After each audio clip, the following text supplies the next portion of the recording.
Mahakali, Mahakali justice. मेरे बच्चे, यदि तुम्हें मेरा संदेश प्राप्त हुआ है तो ठहरो, जरा मेरी बातों को सुनो, क्योंकि तुम्हें मेरी यह बात जानना बहुत ही जरूरी है। इसलिए तुम मेरी बताई हुई बातों को ध्यान पूर्वक सुनना, क्योंकि ध्यान से सुनना अत्यंत आवश्यक संगीता है। तभी तुम्हें मेरी बोली हुई बातें समझ में आएंगी कि इन बातों को समझना क्यों जरूरी है।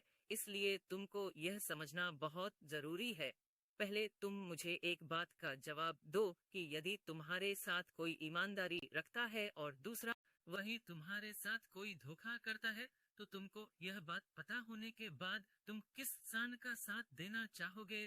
तुम्हारा हृदय किसकी तरफ खींचेगा? जिस प्रकार सही सही के साथ रहता है और गलत व्यक्ति की संगति में रहता है, यदि गलत की संगति में आ जाए तो वह तो या तो सही व्यक्ति जैसा गलत व्यक्ति बन जाएगा या गलत जैसा सही व्यक्ति उसकी संगति में गलत बन जाएगा। लेकिन दो अलग प्रवृत्ति के इंसान एक साथ नहीं रह सकते, क्योंकि उनको फल भी अलग अलग प्राप्त होते हैं। इसलिए सबसे पहला कार्य तो तुम यह करो कि यदि तुम इस समय गलत संगति में हो तो तुरंत ही वह संगति छोड़ दो, और यदि तुम खुद पर विचार करके देखो तुम कोई गलत कार्य कर रहे हो तो उसे बंद कर दो। उसके साथ ही आज से यह कार्य करना प्रारंभ करो, जिसमें पहला सुबह सूर्य निकलने से पहले उठना प्रारंभ करो।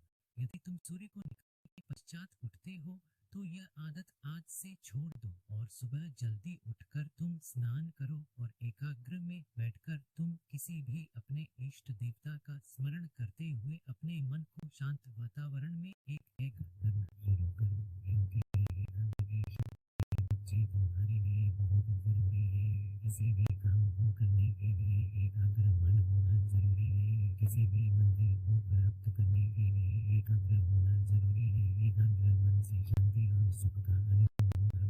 अगर तुम्हारे हृदय में शांति उत्पन्न होगी, इसके साथ ही तुम्हारे हृदय में सकारात्मक ऊर्जा भी विराजमान रहती है। सकारात्मक ऊर्जा ही तुम्हारे जीवन के प्रारंभ से लेकर संध्या काल तक की दिनचर्या है। उसमें एक ऐसी शक्ति उत्पन्न है तुम्हारे हाथों से जब अच्छे कार्य होंगे, हाथों से सब सही कार्य होंगे, तुम्हारा जीवन भी अच्छे से अग्रसर होगा, उन्नति की होगी। इसके साथ ही तुमको यह बात कभी नहीं भूलनी चाहिए